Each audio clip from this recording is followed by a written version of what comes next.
In church, good morning. Kamusta po ang bawat isa? Mabuti. Tayo ba ay nagagalak na tayo ay narito ngayon upang magpuri sa ating Panginoon? Amen! No? Batiin po natin ang bawat isang ating nagwagwapuhan at naggagandahang ate at kuya. Bati po muna tayo. Batiin po natin. Tayo po ay umikot. Amen! Hallelujah! Purihin po natin ang ating Diyos.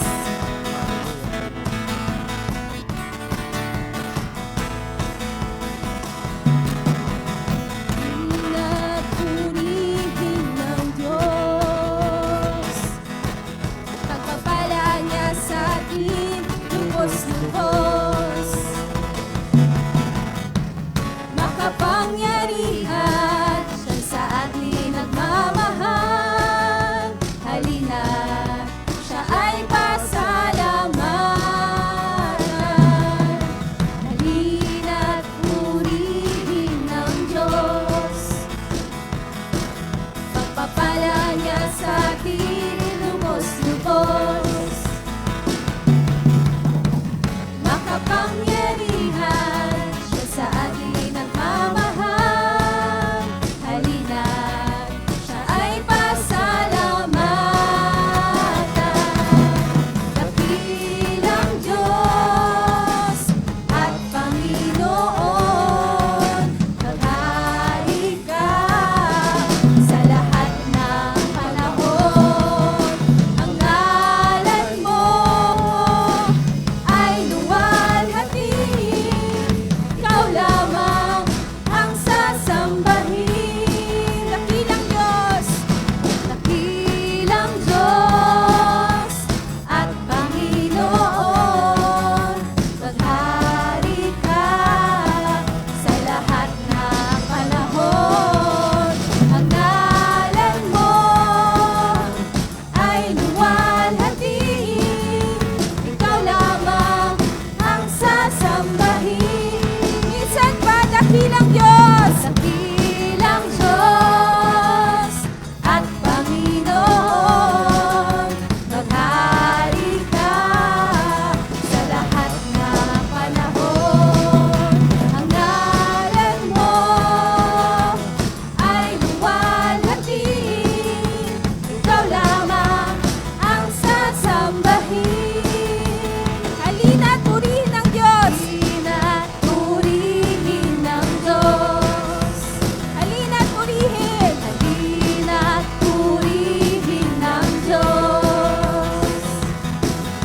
Halina't purihin ng Diyos. Hallelujah!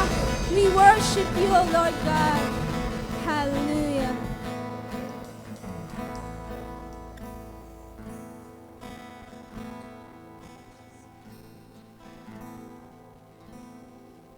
Isang malakas na palakpak po muna sa ating Panginoon.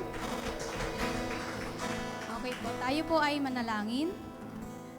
Aming makapangyarihang Diyos, pinapasalamatan ka nga po namin at pinupuri, Panginoon, sa araw na ito.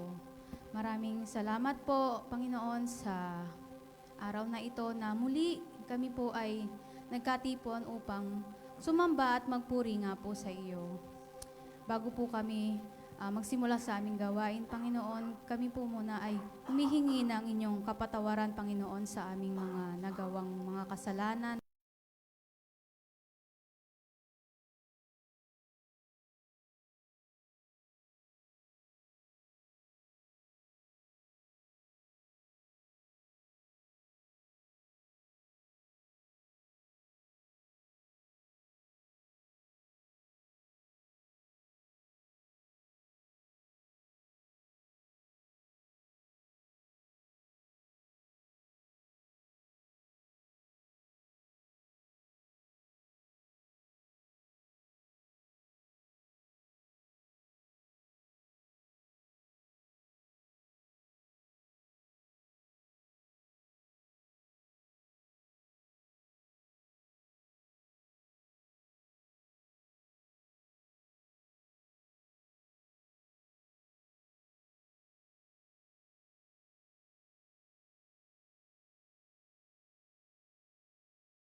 Hindi natin ginagawa ito dahil ito ang ating nakasanayan.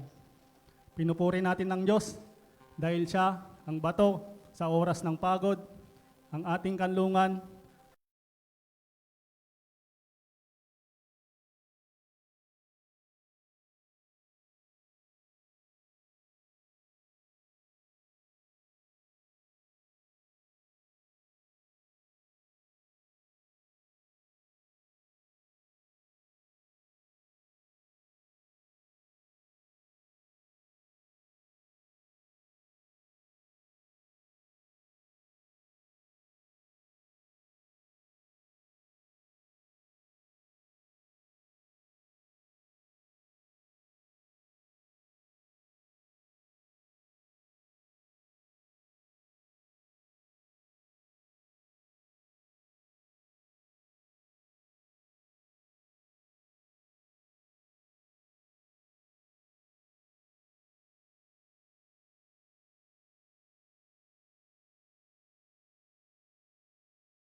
puso at nananahan. Pagpapala mo't pagsama ay laging nararanasan. Kailanman hindi, kailanman hindi, kailanman hindi mag-iisa. Hallelujah! We will worship you, O Lord God. Praise to you, O Lord. Hallelujah! Thank you, Jesus. Thank you, Lord. Hallelujah. Hallelujah. Thank you, Jesus.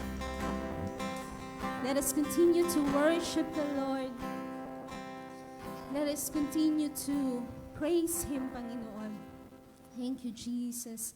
Sabi sa kanyang salita, sa Jeremiah 32:27, ako si Yahweh, ang Diyos ng lahat ng mga tao.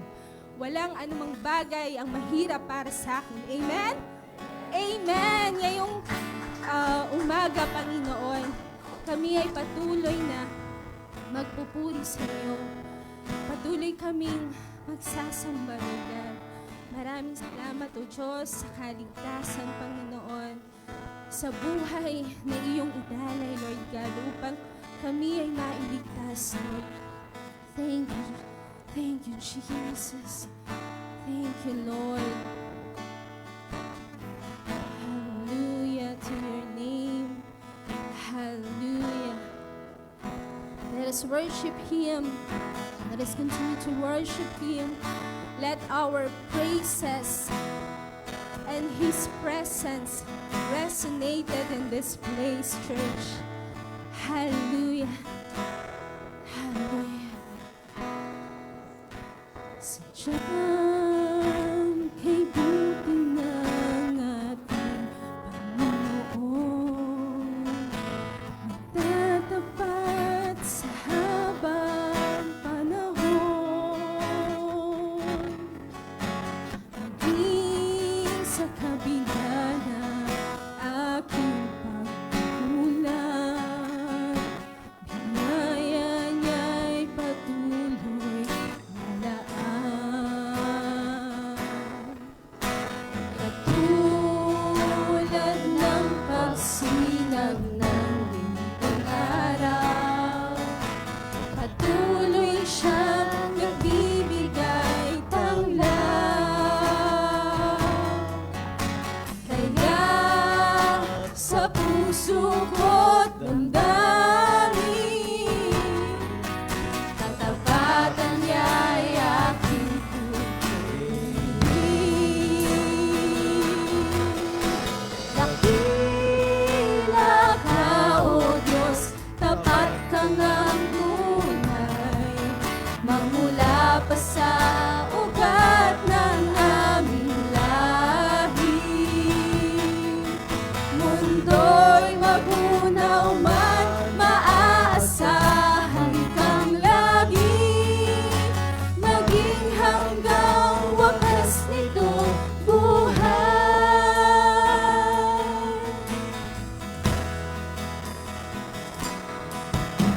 Kaya, O Diyos, ika'y aking pupurihin, sa buong mundo'y aking awitin.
matibay na sandigan. Sa bawat bighati, tagumpay man ay naroon. Daluyan ng pag-asa kung kailang ay hinahon. Pag-ibig mo'y alay sa'min noon hanggang ngayon. Dakila ka. Dakila ka.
Hallelujah. Thank you, Jesus. Maraming salamat, O Diyos, sa iyong presensya, Panginoon. Tunay nga na ikaw ay tapat. Tunay nga na ikaw ay hindi nagbabago.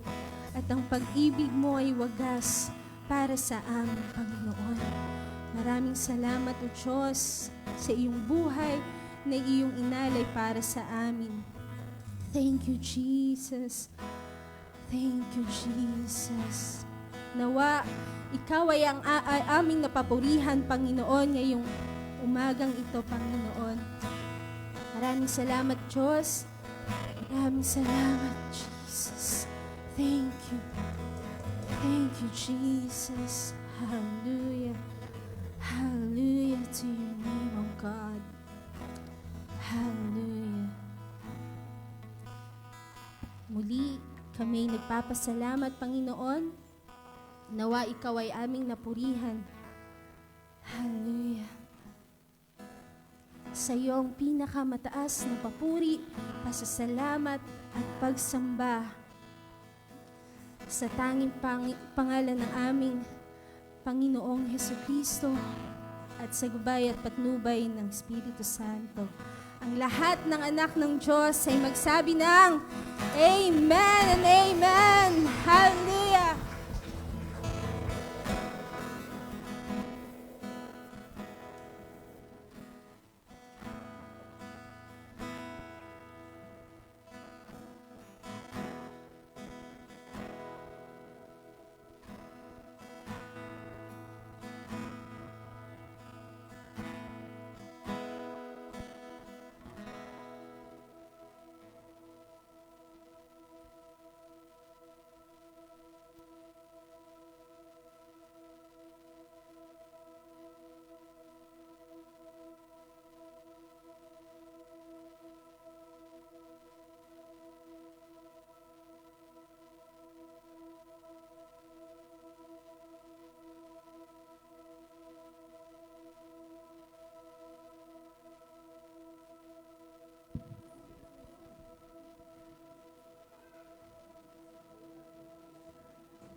Yan. Good morning po, mga kapatid. Ay, wait lang. Ulitin po natin. Good morning po, mga kapatid. Good morning. Yan, morning po. So, tayo po ba ay nakasamba, nakapagpuri sa ating Panginoon? Amen. Amen. So, muli po, tayo po ay mag-aaral ng salita ng Diyos at ipagpapatuloy po natin yung ating pag-aaral nung sa mga nakaraang linggo po, no? And nung mga nakaraang linggo po, ano po yung unang pag-aaral natin? Naalala pa po ba natin? Jesus, the heart of worship, no po, yun yung una. At yung pangalawa po, yung nung nakaraang linggo, yun po ay spiritual worship. So, ngayon po, patuloy po nating pag-aaralan yung biblical worship. At habang pinag-aaralan po natin itong pinag-aaralan natin ngayon, lagi po nating isipin na ito po ay nakakabit or nakaangkla dun sa mga pinag-aralan po natin nung mga nakarang linggo. Hindi po ito hiwalay. Ito po ay magkakasama. So tuwing may titingnan po tayo ng mga punto, lagi po nating isipin, ito po ay nakaangkla dun sa mga pinag-aralan natin ng mga nakaraang linggo po, no? So ang topic po natin today is scriptural worship. Hindi ko po kasi alam kung paano siya Tagalogin, so yung title po natin is English. No po? And sa pag-aaral po natin, tayo po ay titingnan po natin ang iba't ibang sitas sa salita po ng Diyos. No? Titingin tayo sa iba't ibang mga Bible verses po sa loob ng salita ng Diyos. At sabi po dito, makikita natin sa mga pag-aaral noong mga nakarang linggo na ang pagsamba ay pang-araw-araw na gawain ng isang mananampalataya at hindi po ito maiihiwalay sa buhay pananampalataya. Mayroong iba't ibang pangunawa tungkol sa gawaing pagsamba. Ngunit ang nais nating tuklasin ay ano nga ba ang sinasabi ng salita ng Diyos. Ang tunay na pagsamba na nakapailalim sa salita ng Diyos at hindi lamang nakasalalay sa sarili nating pangunawa at hindi lamang po dun sa sarili nating kagustuhan. Kung aalalahanin po natin ang istorya ni Cain at Abel nung unang pag-aaral natin, makikita natin na bagamat parehas silang may pusong sumamba, hindi po tinanggap ng Diyos ang alay ni Cain. May pusong nais sumamba, ngunit hindi po siya nagpasakop at sumunod, kaya hindi po kinalugdan ng Diyos ang kanyang haing alay. So kaya po natin patuloy na pinag-aaralan kung ano po yung biblical worship because minsan po hindi or lingid po sa ating kalaman na kung meron pong tamang pagsamba, meron din pong mga maling pagsamba. Gaano man po ang naisin natin, yung intensyon natin na sumamba sa ating Panginoon, may mga pagkakataon po na mali po yung nagiging expression natin nung pagsamba na yon. Kung kaya po, nung mga nakarang linggo, yung dalawang foundation na po yun, hindi po yun mahihiwalay dun sa pag-aaralan po natin sa araw na ito. So, ang atin pong sasagutin na katanungan ay paano po inilalarawan ng salita ng Diyos ang pagsamba. At ang una po ay meron pong maling kaisipan tungkol sa pagsamba. So, inilahad po ito sa salita ng Diyos. So, nung mga nakaraang linggo, nakita po natin ano po ang pagsamba. No po? At dito, titingnan natin ano yung maling kaisipan tungkol sa pagsamba. So, sa panahon po noon at hanggang ngayon, marami pa rin po sa atin ang nagkakaroon ng maling interpretasyon sa pagsamba. So atin pong alamin ano-ano ang mga maling kaisipan tungkol sa pagsamba at sa atin pong pag-aaral, naway siyasatin po natin ang ating sarili kung tayo po'y may ganitong pag-iisip o di kaya ito po'y maging paalala sa bawat isa po sa atin upang huwag po tayo mahulog dito. No po? So, tingnan po natin yung mga maling kaisipan tungkol sa pagsamba. So may tatlo po tayo ditong makikita. At ang una po is yung pag-iisip na ang pagdalo ay katumbas na ng pagsamba. Or sa English po, ang tawag ay attendance worship concept. So at some point po, in our lives, siguro kahit po naging Kristiyano na tayo, ngunit hindi pa tayo nagsasaliksik ng salita ng Diyos, meron po tayong maaring konsepto na, ay, pag umattend ako, sumamba ako. At ang konsepto pong ito ay may impluwensya po yung kultura nating mga Pilipino. Kasi po nung hindi pa po tayo, sabihin natin hindi pa tayo nananampalataya sa Panginoon, hindi pa tayo naboborn again, yung dati po nating naalam na pananampalataya or maaaring pinanggalingan na pananampalataya, pag pumunta ka ng service, sumamba ka na. Ano po? Yun dati, attend ka ng mass, sumamba na, tara, sasamba tayo. Tapos isang oras, sasamba, tapos pagkatapos nun, okay na. So, meron po kasing influence din yung ating kultura. Pero kung ang kultura po natin ay may influensya dun sa ating pag-iisip tungkol sa pagsamba, ito rin po ay noon problema na rin, na ang pagdalo ay katumbas ng pagsamba. So basahin po natin ang sita sa Isaiah 29:13. Basahin po natin ng sabay-sabay. 1, 2, 3. Sasabihin naman ni Yahweh, sa salita lamang malapit sa akin ang mga taong ito, at sa bibig lamang nila ako ginagalang. Subalit inilayo nila sa akin ang kanilang puso, at ayon lamang sa utos ng tao ang kanilang paglilingkod. Yan. So kung sitas po na ito ay isa din po sa mga part nung kinausap po yung mga taga-Huda. Ito po yung mga taga-Huda na sumuway po sa Panginoon. At ito po ay isinulat nga ni Isaias na po. At sasabihin naman ni Yahweh, sa salita lamang malapit sa akin ang mga taong ito. At sa bibig lamang nila ako iginagalang. Ngunit, subalit, inalayo nila sa akin ang kanilang puso. So minsan po, sa atin pong mga buhay, maaring po tayo'y dumadalo ng mga gawain. Dati ng Friday service, umaten ng Wednesday prayer meeting, umaten ng Bible study, pero malayo ang ating puso sa ating Panginoon. Wala tayong relasyon sa Panginoon.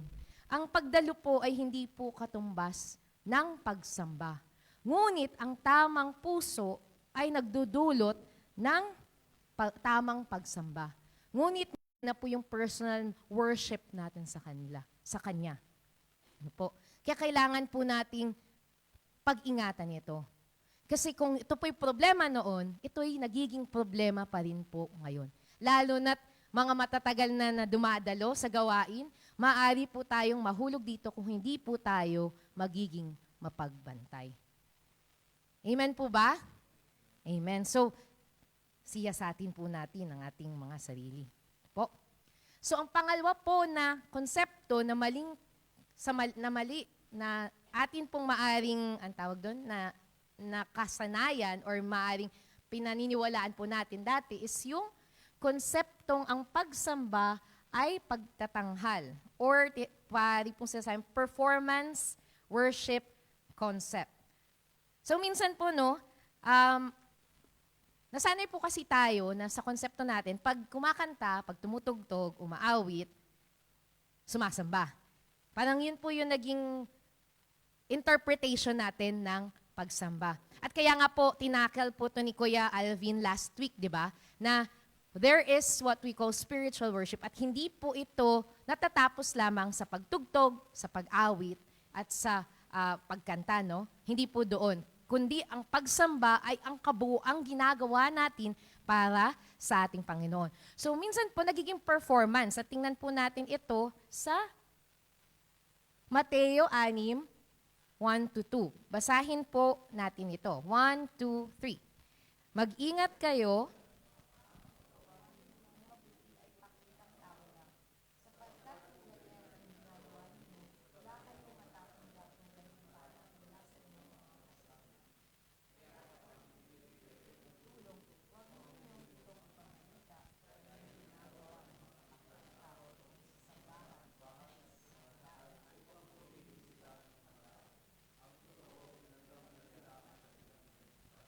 Yan. So makikita po natin, dito, nagiging pakitang tao na lamang. Yung pagsamba. At sabi, sino po ang kausap dito? Mga Kristiyano, mga mananampalataya po, sabi dito, mag-ingat kayo at baka sa paggawa ninyo ng mabuti ay pakitang tao na lamang. Po. Kung tulad kanina, pag matagal na tayong dumadalo, yung attendance lang, ito naman, baka yung paggawa ng mabuti ay nagiging pakitang tao na lang. Na ginagawa na lang natin kasi baka sabihin na, uy, baka may masabi to. Baka may masabi yun. Baka may pansinin ako. Baka pansinin ako nito. No po? At yun po yung dapat nating iwasan. Baka yung ginagawa po natin ay hindi na bunga ng ating pag-ibig at pagsunod sa Panginoon. Baka ito po'y nagiging bunga na lamang ng ano na lang ang sasabihin ng mga kuya o ng mga ate. At kung nagiging ganun na po yung paglilingkod po natin ay nauudyokan na lamang ng mga tao or yung iisipan natin na kung ano sasabihin ng tao, siyasatin po natin ang ating sarili. Baka hindi na po natin ginagawa ito para sa Panginoon. Pag tayo po ay tunay na nanampalataya, tunay na binabago ang ating ang loob po at ito'y lumalabas sa ating mga gawa, automatic po, mabuti ang ating ginagawa. Pero kailangan po nating mag-ingat. Kasi maari pong nasanay na lamang tayo at hindi na po natin ito ginagawa para sa kaluwalhatian ng Panginoon.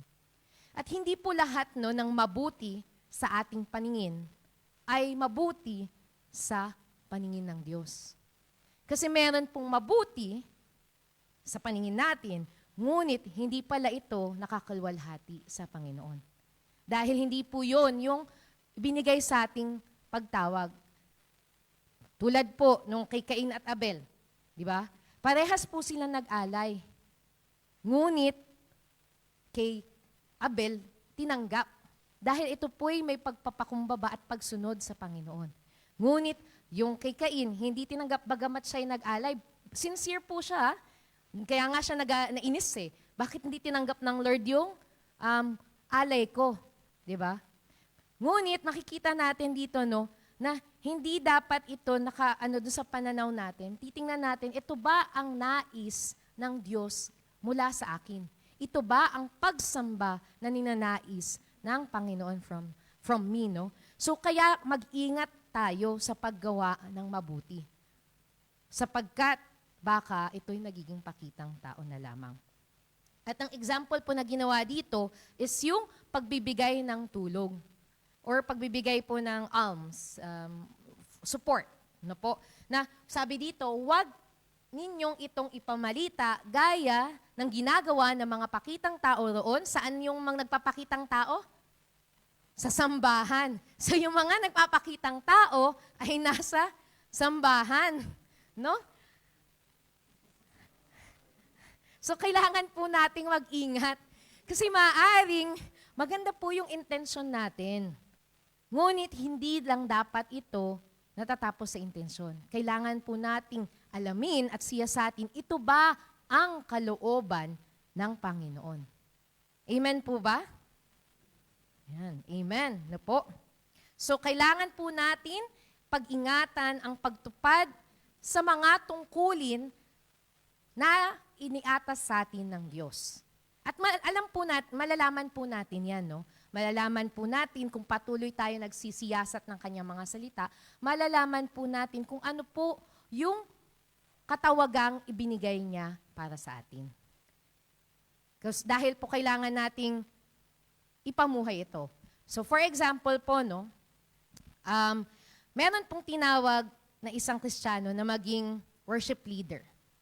Pero dahil po sa anong dahilan, sabi niya, ay hindi, mag-aano na lang ako. Gusto ko maglingkod sa sa pagta-transportation lang. Ayoko mag-worship leader. Hindi mo maganda boses ko eh. Tapos, sa tingin niyo po ba, yung paglilingkod niya sa transportation ay katanggap-tanggap sa Panginoon kung tinawag siya na maging worship leader? Maanin pong hindi. Though sa kanila na lamang po yun ng Panginoon. Sa kanila po yun ng Panginoon. Isusulit ngayon sa Panginoon. Ngunit, makikita po natin na pag tayo po ay maglilingkod, kailangan pong alamin natin, siyasatin natin, ano ba ang katawagang ipinagkaloob sa akin ng Panginoon. Baka yung gusto natin, ginagawa natin, pero ang gusto ng Panginoon, hindi natin ginagawa. At yung, dahil nahihiya tayo, hindi maganda yung boses natin, sige, ito na ang gagawin ko. Para sabihin na, naglilingkod ako. So, nagiging pakitang tao po, depende po dun sa intensyon na meron yung mananampalataya, no?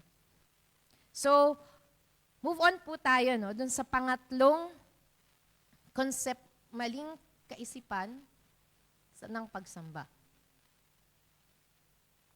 Pwede pong papindot. Yan. Isa pa po. Ayaw gumana. Yan. So, yung pangatlo po is pagsambang batay sa damdamin or feeling worship concept. Ano po? Ito po minsan, nadadala, yung parang minsan nagsumasamba, nasa iglesia, tapos na-iimpluwensyahan dahil nung na-iimpluwensyahan ng atmosphere, sasamba. Or either, meron din po na, ay, maganda yung okay ako ngayon. Feel ko mag-worship. Tingnan po natin ito sa salita ng Diyos, yung example. Pwede pong papindot. Sorry. Okay.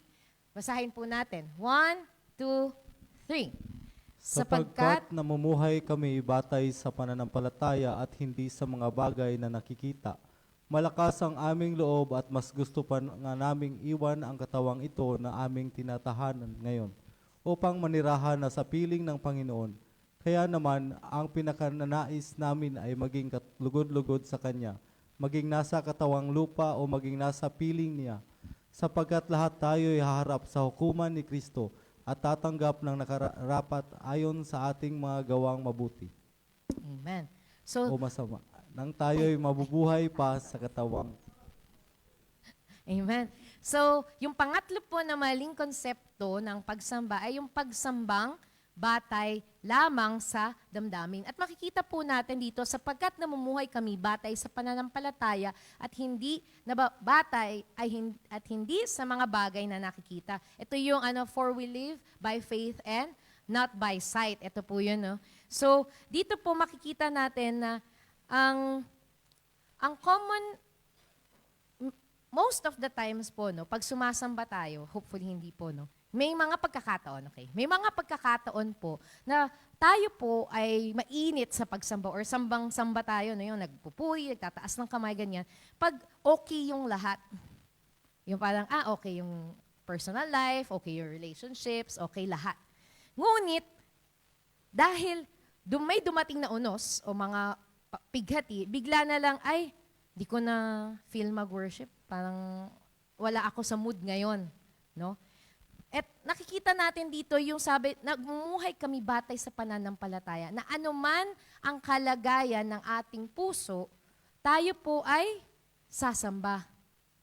Dahil kilala po natin sino ang ating sinasamba. Amen po ba? Kasi minsan po, nagpapadala po tayo dun sa mga emotions natin eh.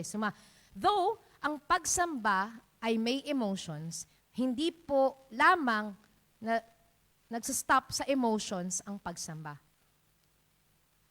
So, ang pagsamba hindi po equals emotions. Though, ang pagsamba ay may kasamang emotions. Kasi minsan, pag tayo po'y sumasamba, meron tayong feeling of gratefulness, meron tayong pagpapasalamat sa ating Panginoon. Pero hindi po yun dahil lamang sa na-feel natin, kaya tayo sasamba. Di lang dahil tayo masaya, tayo sasamba. Ngunit, tayo'y sasamba, pag tayo sasamba tayo ng may kagalakan. Hindi ko alam kung it makes sense po. No? Pero hindi lang emosyon ang pagsamba. Pero ang pagsambay dapat may emosyon. Dahil po, ito po'y pagtugon sa ginawa ng ating Panginoong Jesus. Amen po ba? And if maalala natin, sabi po natin sa unang pag-aaral, Jesus is the heart of worship. Amen. So worship is by faith as we continuously seek His Word. And then, of course, magsusurrender po tayo at susunod tayo sa salita po ng Diyos. So yun po yung tatlong maling konsepto sa pagsamba. Ano-ano po yun? Bago tayo pumunta dito sa pangalawa. Attendance worship, performance worship, and feeling, yung sambang batay sa damdamin or yung feeling worship concept. And lahat po ito at some point in our lives, sabihin ko at some point, naranasan ko po itong tatlong ito. Kaya kailangan po nating maging mapagbantay. Kasi pag lagi po natin itong nararanasan, kailangan po nating siyasatin, nakaangkla pa ba yung aking pagsamba sa Panginoong Jesus? Amen po? Amen.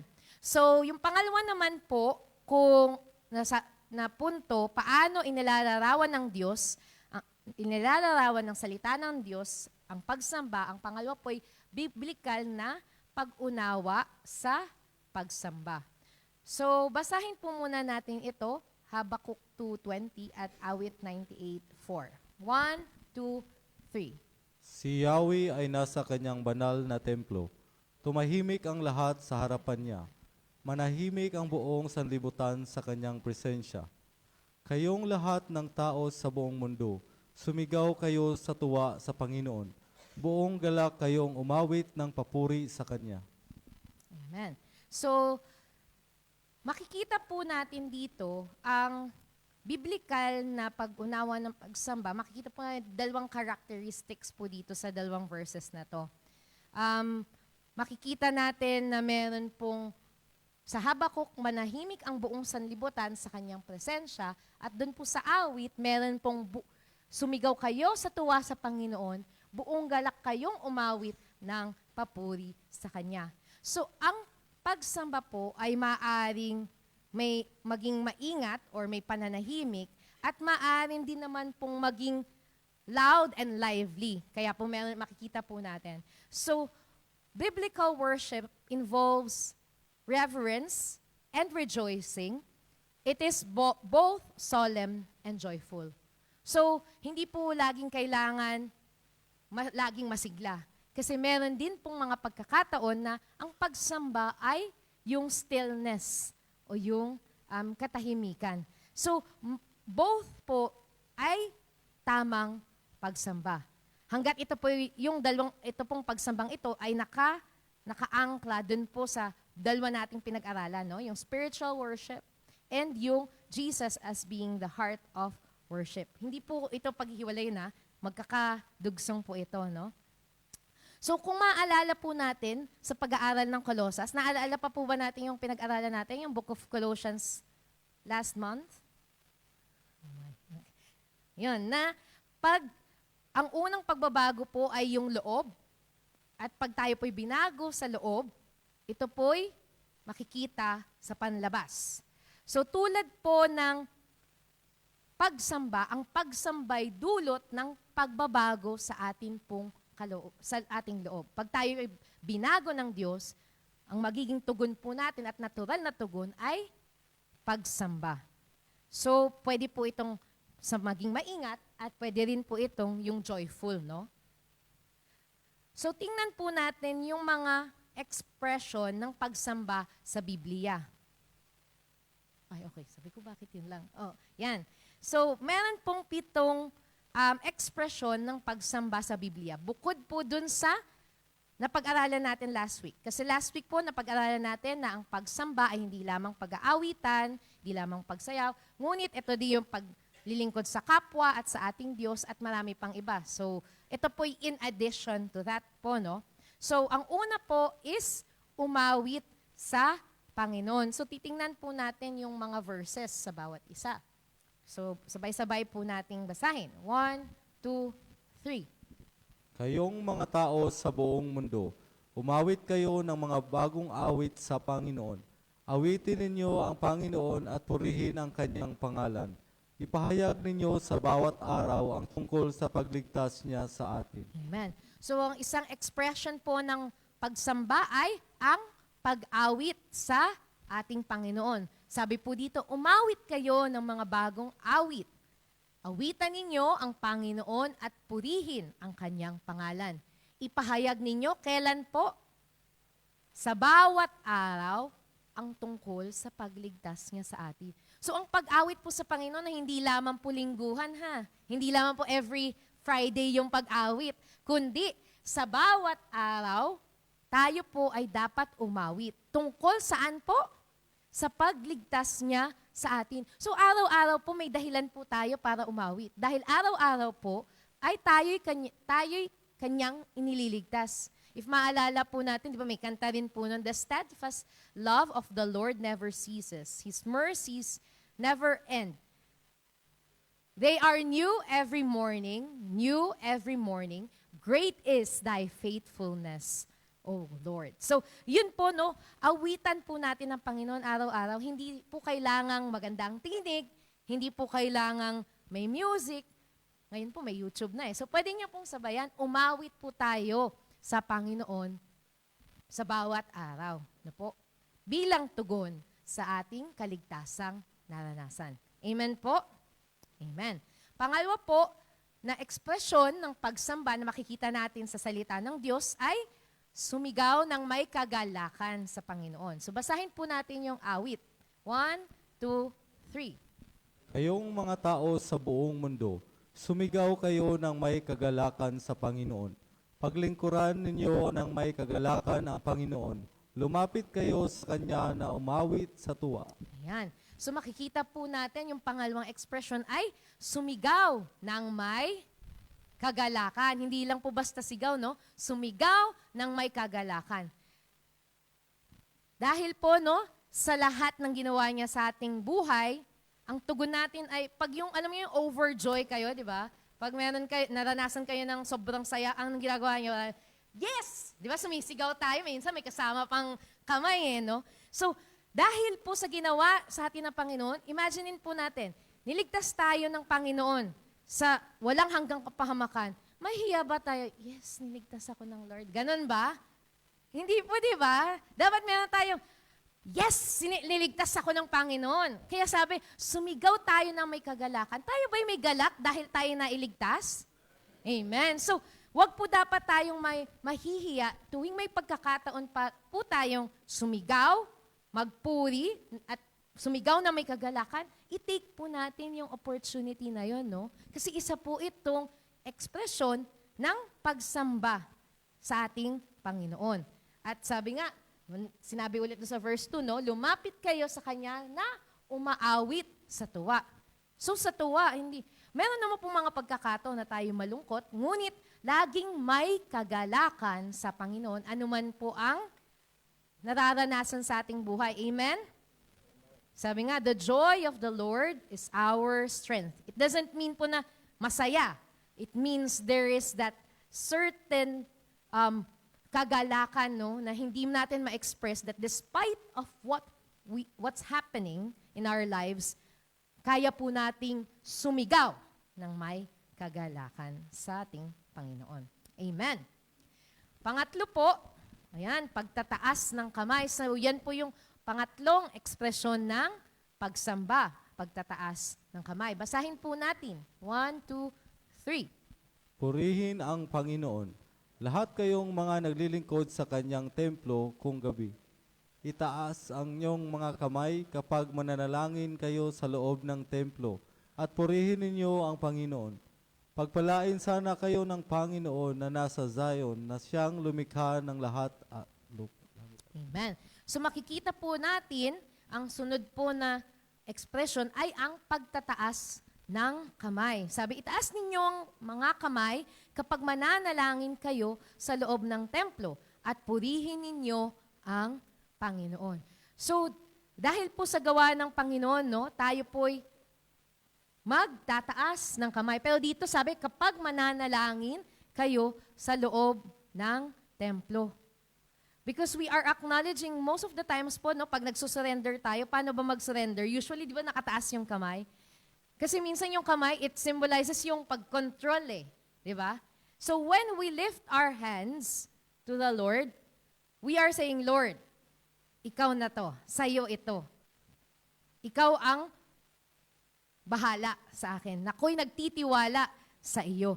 No, so, ang pagtataas po ng kamay ay isa ring ekspresyon ng pagsamba sa ating Panginoon. Kaya wag po tayo mahihiya magtaas ng kamay tuwing Friday, no po? Kasi ito po'y ekspresyon ng ating pagsamba.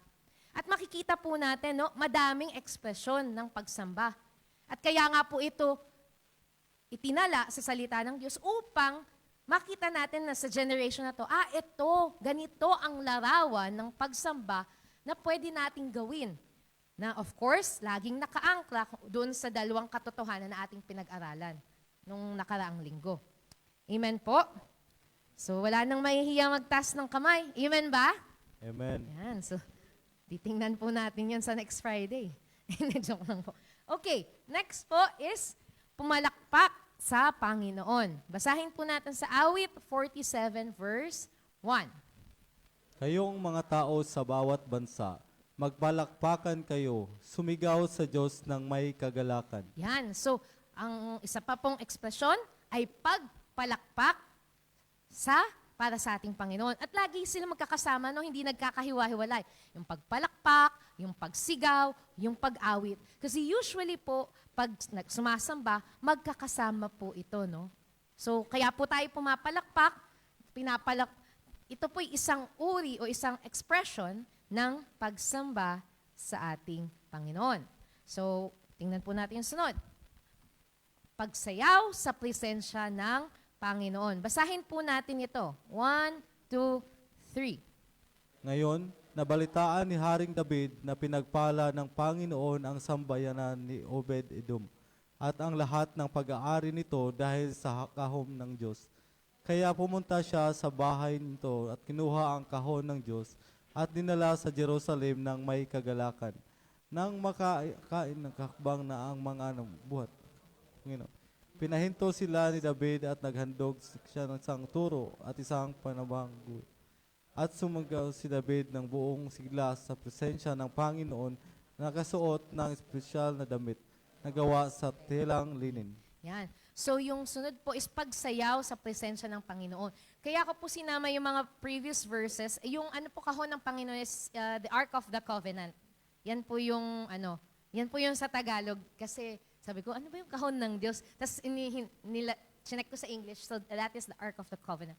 If maaalala nyo po ito, yung sumayaw siya at kinahiya siya ni Mika, yung anak ni Saul, yung excerpt po na ito, sumayaw po kasi siya ng buong sigla. And it is sa public po eh. And sabi nga, pero dito po makita na, at sumayaw si David ng buong sigla sa presensya ng Panginoon because they were bringing yung Ark of the Covenant and he was dancing as they were bringing the Ark of the Covenant. Sabi ni Mika sa kanya, nakakahiya kasi nakita ng mga hindi naman siya slaves, yung mga, anong tawag? Yung mga tumutulong sa kanila, yung parang mga assistants doon, na sumasayaw siya. At ang sabi ni David, dun sa kay Mika, kung sila, sa tingin ko, hindi nila ako kinakahiya. Sa tingin ko, sabi niya, naluwalhati ang Panginoon at makikita ng mga nag-a-assist sa kanya yung pagkalwalatian ng Diyos. Kasi, di ba po sumayaw siya sa presensya ng Panginoon. So, maaari din po tayong sumayaw pag tayo po'y sumasamba. Pwede po kayong sumayaw sa bahay kung medyo nahihiya po kayo sa public congregation. No? Pero ang pagsayaw po ay isang uri or form ng pagsamba sa ating Panginoon. Kaya yung iba pong mga, if makikita niyo po yung ibang mga churches, meron po silang dance ministry. Kasi yung pagsayaw ay isang form or expression ng pagsamba. Amen po ba? Ayan. So, wag po tayong mahiyang sumayaw din. Ito po yung nakasanayan po natin, no, na uri, na expression ng pagsamba. At ito po yung paghandog ng musika sa Panginoon. So, sabay-sabay po nating basahin. 1, 2, 3. Purihin niyo siya sa pamamagitan ng pagpapatugtog ng mga trompeta. Purihin niyo siya sa pamamagitan ng mga alpa at lira. Purihin niyo siya sa pamamagitan ng mga tamburin at mga sayaw. Purihin niyo siya sa pamamagitan ng mga instrumentong may kwerdas at mga plota. Purihin niyo siya sa pamamagitan ng mga matutunog na mga pompyang. Yan. Amen. So, isa pong expression, ito po yung nakasanayan natin eh. Yung paghandog ng musika sa Panginoon. So, ito po yung pagtugtog. Kasi po sa kanila dati, trompeta, alpa, lira, yun po yung mga musical instruments nila ngayon. Though ngayon po, no, iba na po yung mga musical instruments. Though the music that we play still is an expression of our worship sa Panginoon. Kaya yung mga nag-ahandog sa musika, sila din po ay kinakailangan na magkaroon ng expertise. Kasi yung excellence po nila sa pagtugtog ay isang form po nung commitment nila doon sa katawagang ibinigay po sa kanila. Amen po ba? So, ito po yung isang uri ng pagsamba. Then, Ito pong sunod ay paghahandog ng unang bunga. Basahin po natin. 1, 2, 3. Parangalan mo ang Panginoon sa pamamagitan ng paghahandog sa Kanya ng mga unang bunga ng iyong ani. So, yung paghahandog po ng unang bunga, maaaring din pong, ito po, pwede natin sabihin na tithes. Ito po, yung unang first fruits. Yan. And usually, ngayon, sa konsepto po natin, it is yung pagsahod natin, the 10% of our, yung sinasahod po natin. So, yung paghandog ng unang bunga ay form din po of worship, an expression of worship. Amen po? So, yun po. Hindi lamang po musika. Ay, yun na ba? Okay. Yun. So, yun po yung 7 biblical na ekspresyon ng pagsamba sa Biblia. So, ano po yung 7? Ano po yung una? Umawit sa Panginoon. Pangalawa, sumigaw ng may kagalakan sa Panginoon. Pangatlo po'y pagtataas ng kamay. Pang-4, pumalakpak sa Panginoon. Pang-5, pagsayaw sa presensya ng Panginoon. Pang-6, paghahandog ng musika sa Panginoon. At pang-7 po ay paghahandog ng unang bunga. So lahat po ito ay ekspresyon ng pagsamba sa ating Panginoon. Ngunit wag po nating kakalimutan, ito po'y dapat na laging nakakabit dun po sa pananampalataya natin, na pananampalataya at pagsunod. Kasi on its own, it may not be considered worship. It can only be singing, it can only be shouting, because hindi po ito nag-uugat sa tamang pagsamba. Kaya po, makikita natin yung progression po ng pag-aaral natin, nagsimula ito sa Panginoong Jesus. At then, yung sumunod po ay yung spiritual na pagsamba. Pag ito pong dalawa ay tama at talaga pong ating ini-embrace, then, all of this will come naturally. No po? Pero minsan po hindi natin kasi alam paano ba sumamba. Kaya po ito itinala sa Biblia. Na ito po yung mga forms of or expression of our worship sa ating Panginoon. Amen. So, paano po inalalarawan ng salita ng Diyos ang pagsamba? Dalawa po ang ating pinag-aralan sa umagang ito. Una po is yung maling kaisipan na tungkol sa pagsamba, at yung pangalawa po, yung biblikal na pag-unawa sa pagsamba. So, lagumin po natin ito, no? So, ang pagsamba na tinatanggap ng Panginoon ay nagsisimula sa tamang pag-unawa ng kanyang mga salita at hindi lamang nakabatay sa nais nating ialay or ating emosyon. Hindi sapat ang damdamin at naisin lamang kung hindi ito nakapailalim sa salita ng Diyos. Ang pagsamba ay may pagsunod at pagpapahayag. Ang paggalang at pagparangal sa Diyos ayon sa itinuro ng kanyang salita. So, ay importante na po. At wag po natin, tayo po'y maging mapagbantay at maging maingat. Kasi minsan po, pag po nakasanayan, nakakalimutan po natin na maaaring tayo'y nagre-relihiyon na lamang. At lagi po nating ilagay sa ating isipan, maaari pong tama yung ating intensyon. Nais nating sumamba. Ngunit, tingnan din po natin, ano ang sinasabi ng salita ng Diyos upang ang pagsamba natin maging katanggap-tanggap sa Kanya. So, lagi pong nakaakibat ang pagsunod, pagpapasakop at pagsunod sa salita ng Diyos. So, purihin po ang Diyos sa Kanyang salita.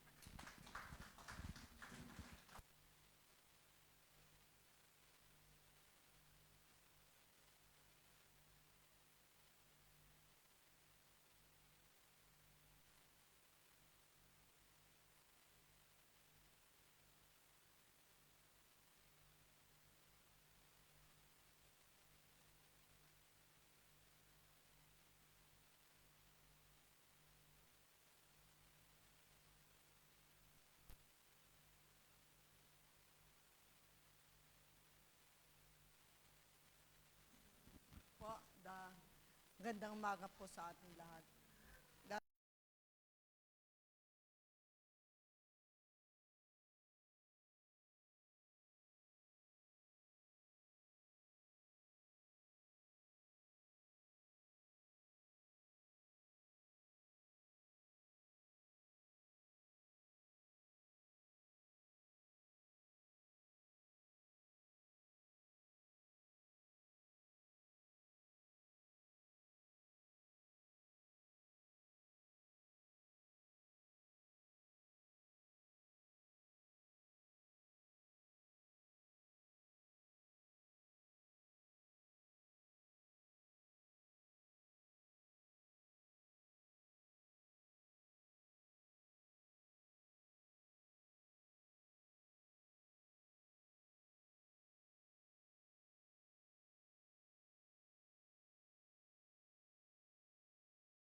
Coaching January 17.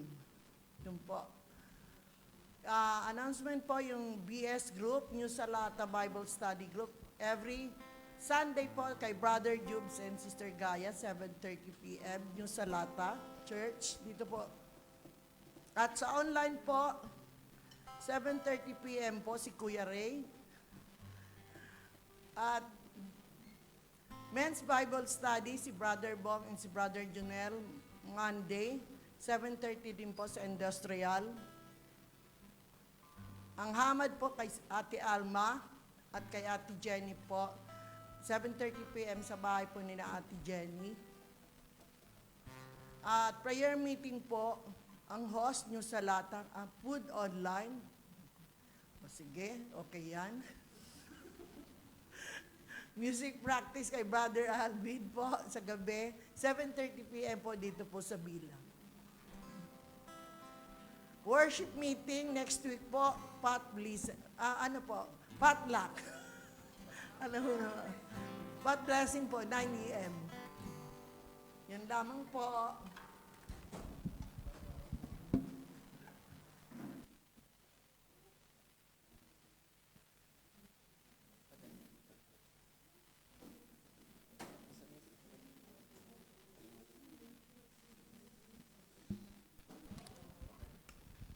Amen. So, tunay ba tayo po ay pinagpala natin Diyos? Amen. So, kung ganoon po, tayo po ay magsara na po sa ating panalangin. Tumuyo po tayong lahat at tayo po ay manalangin. Hallelujah. Purihin ka, O Diyos, sambahin ka. Tunay nga, Panginoon, napakabuti nyo sa aming mga buhay. At kayo po ay tapat sa inyong mga salita, Panginoon. Tunay nga, Lord, wala kaming kayang ipagmalaki, kundi, Lord God, kayo ang aming pinakamalaking Diyos na siyang gumagabay sa aming pang-araw-araw na buhay, Panginoon. And to that, Lord God, Lord, we continue to acknowledge you, Lord, for who you are and for what you have done for us, Panginoon. Thank you, Lord God, muli sa araw na ito, Panginoon, sa aming pong Friday service, Father God. We praise you, Lord, for the success, Panginoon, sa aming pong gawain. And maraming salamat din, Panginoon, sa inyong mga salita na siyang aming napakinggan through Ate Pia.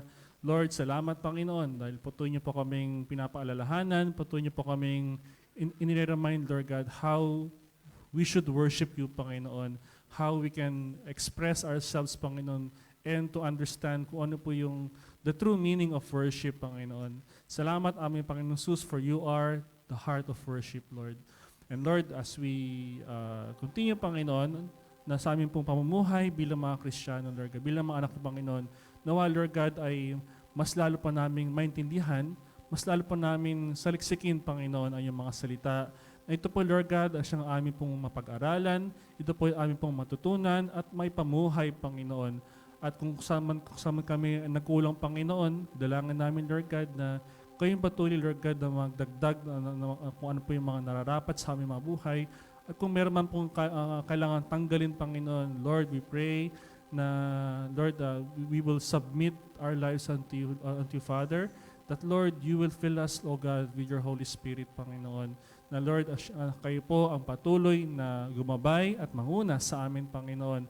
At nawa, Lord God, ang iyong dakilang pangalan ang siyang mapapurihan sa aming mga buhay as we continue to live our lives unto you, Father. Maraming salamat, Lord, and salamat din, Panginoon, sa mga taong ginamit niyo, Lord God. Maraming salamat din, Lord God, sa mga kapatiran, Lord, sa mga kapatid na nandito ngayon. As we end this fellowship, Lord God, Lord, in one spirit and in unity, Panginoon, Lord, we surrender our lives to you.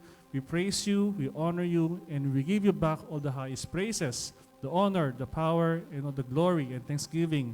In the mighty name of our Lord Jesus Christ, we all say, Amen and amen.